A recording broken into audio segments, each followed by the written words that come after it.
गौहद पहुंचे पूर्व मुख्यमंत्री दिग्विजय सिंह ने सरकार पर बोला हमला और जल संकट से जूझ रहे लोगों को कहा जब तक आप चुप रहेंगे कोई नहीं सुनेगा। वहीं गौहद एसडीएम को कहा जल्दी समस्या का निराकरण किया जाए, पहला हक पानी पीने वालों का है, किसानों का पानी बंद करो, जल्द से जल्द गौहद को पानी उपलब्ध कराया जाए। देखिए पूरी रिपोर्ट पूर्व मुख्यमंत्री ने क्या कहा। सर मैं आप सभी को अवगत कराना चाहता हूँ कि पिछले जो 20-25 दिन से पानी की समस्या है, हम 2 बार पानी यहाँ बैसली डैम में की बाउंड्री तक लाए हैं, किंतु ये अवसर ऐसा था कि किसानों को भी आवश्यकता थी। एक बात सुनिए, तो सरकार की जल नीति आपने देखी है जी, पहला अधिकार पेयजल पर है, कहा है कि किसान का है, पेयजल का। तो मैं यही अवगत कराना चाह रहा था आपको। सुनिए, जब पेयजल का है तो किसानों से हाथ जोड़कर हम माफी मांग लेंगे, लेकिन सरकार की जल नीति जो पॉलिसी है आप उसके विपरीत तो काम नहीं कर सकते ना। देश के लिए सबसे पहला अधिकार पानी का किसका होना चाहिए? पेयजल का होना चाहिए, गरीब का होना चाहिए, पेयजल का होना चाहिए, उसके बाद किसान और उसके बाद फिर उद्योग। लेकिन यहां पेयजल की समस्या पर उतना ध्यान नहीं दिया गया प्रशासन का। हम इस बारे में उनकी निंदा करते हैं। अब मुझे यहां के लोग बताते हैं कि यहां टैंकरों में पानी जब दे रहे हैं तो जनता से पैसा वसूल किया जा रहा है। पैसा वसूल कर रही है क्या टैंकर वाले? कर रहे हैं कि नहीं कर रहे हैं? जो कह रहे हैं कर रहे हैं, बस पैसा वसूल तो हाथ उठाओ। लेकिन बात यह है कि गौहद की जनता इतनी संतोषप्रद क्यों है कि पैसा देने तैयार है, सरकार मुफ्त में पानी भिजवा रही है और आप एसडीएम साहब को और सीएमओ साहब को शिकायत भी नहीं करते। एसडीएम साहब कह रहे हैं हमारे पास तो शिकायत ही नहीं आई। अरे एसडीएम साहब आपके पास शिकायत नहीं, लेकिन मुझे फोन पे तो यहाँ के लोगों ने कहा कि 400 और 500 रुपए प्रति टैंकर ले रहे हैं, नहीं ले रहे? ले रहे हैं कि नहीं ले रहे? एक 200 लीटर की टंकी के 80 रुपया ले रहे हैं कि नहीं ले रहे? तो फिर प्रशासन के आंख और कान दोनों क्यों बंद हैं? क्यों बहरी हो गई है प्रशासन यहां पर? कारण यह है कि आजकल मुख्यमंत्री से लेकर नीचे तक हिस्सा बना हुआ है। सरकार धंधा करती है, प्रशासन नहीं चलाती है। मैं आज आपसे कहना चाहता हूं, हम लोग जनता के बीच में काम करते हैं। मेरी संसद चल रही है, लेकिन मैंने कहा संसद के हमारे नेताजी से कहा कि साहब मुझे जाना पड़ेगा, हमारे बच्चे भूखे प्यासे बैठे हुए हैं, मैं जाऊंगा।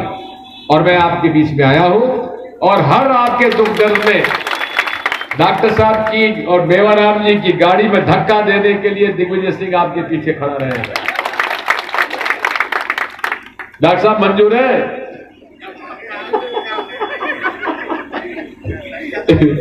बात वही है, आखिरी बात है, लेकिन पैन कार्ड, आधार कार्ड के आधार पर आप लाइसेंस बनवा लो। आप पैन कार्ड बन जाते 550 रुपया में, बन जाते नहीं बन जाते। आधार कार्ड बन जाते 50 रुपया में, और वहां के आधार पर वह लाइसेंस मिलेगा खरीदने को। अब कलकत्ता, मुंबई, नागपुर, चेन्नई, हैदराबाद के कोई आदमी ने गौहद में आके बोली लगा ले और 2-5 करोड़ रुपया को धान और गेहूं खरीद ले, और खरीदने के बाद या मोदी जी के कानून में यह व्यवस्था है कि खरीदार के पास माल पहुंच जाएगा, उसके 3 दिन में वो पेमेंट कर देगा। 3 दिन में। अब वाके पास माल पहुंच गया और माल पहुंचने के बाद अगर पेमेंट नहीं हुआ तो उसे ढूंढने, यहां का गौहद का व्यापारी उसे ढूंढने कहां जाएगा? कहां जाएगा ढूंढने के लिए? और कानून में अब यह कानून में यह भी हो गया है, ये बात है, जब तक महिलाएं ऐसा मजबूती के साथ खड़ी नहीं होंगी, प्रजातंत्र लोकतंत्र नहीं आने वाला। बधाई आपको। रामबेड़ी जी बधाई आपको। तो मैं आपसे कहना चाहता हूं, अब उन्होंने ये कह दिया कि अगर किसान का पेमेंट नहीं हुआ तो पहले तो मंडी में चले जाते, अदालत में चले जाते। इन्होंने कह दिया नहीं नहीं नहीं, ना आप मंडी में जा सकते ना अदालत में जा सकते। कहां जाओ? एसडीएम साहब के पास जाओ। अब एसडीएम साहब आज ढूंढ के जाएंगे नागपुर को व्यापारी, चेन्नई को व्यापारी, और वहां ने तो 4-5 करोड़ रुपया को माल ले लो और पैन कार्ड और आधार कार्ड फेंक दो। अब ढूंढो आए। अब यही नहीं है, खुद मामा शिवराज सिंह चौहान के कृषि मंत्री कमल पटेल, वहां को भतीजा प्रदीप पटेल, वहां को माल खरीद लो। एक खादे गांव को ख्वाजा व्यापारी ने 5 करोड़ का माल खरीद के भाग गया।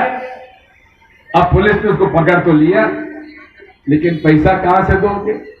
वहां के पास पूंजी नहीं है, जेल में बंद है। अब प्रदीप पटेल जो कृषि मंत्री भारतीय जनता पार्टी का, उसके भतीजी ने हंडिया थाने में, हरदा में लाख रुपए लेके इसने पेमेंट नहीं किया। अब आप बताओ, मंत्री का भतीजा पेमेंट नहीं ले पा रहा तो यहां का गरीब गुरबा गोहद का 2-2, 4-4 एकड़ का क्या कर पाएगा? इसलिए हम विरोध करते हैं। अरे ब्रिटिश हुकूमत में भी अदालत में जाने से किसान को रोक टोक नहीं थी।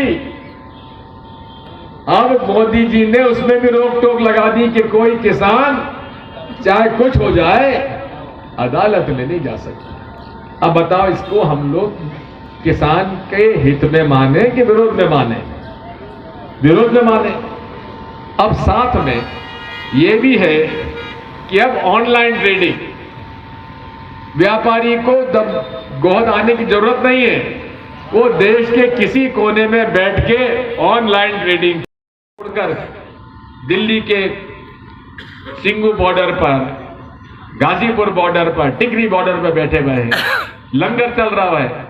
जो पुलिस उन पे डंडा बरसा रही उसको भी लंगर में खाना खिला रहे हैं। मैं खुद खाना खा के आया, बढ़िया खीर खिलाई, हलवा खिलाया मेरे को। तो ये किसानों का साथ हमें देना है, इसमें मेरी आपसे विशेष तौर पर प्रार्थना है। और हम हर जिले में एक महापंचायत करेंगे जिसमें जो आंदोलन प्रदर्शन कर रहे हैं हमारे दिल्ली में, उन लोगों को बुलाएंगे, टिकैत साहब को बुलाएंगे, हम लोग गुरनाम सिंह जी को बुलाएंगे, जो लोग वहां आंदोलन कर रहे हैं उनको बुला रहे हैं, और हम उनको वादा करते हैं।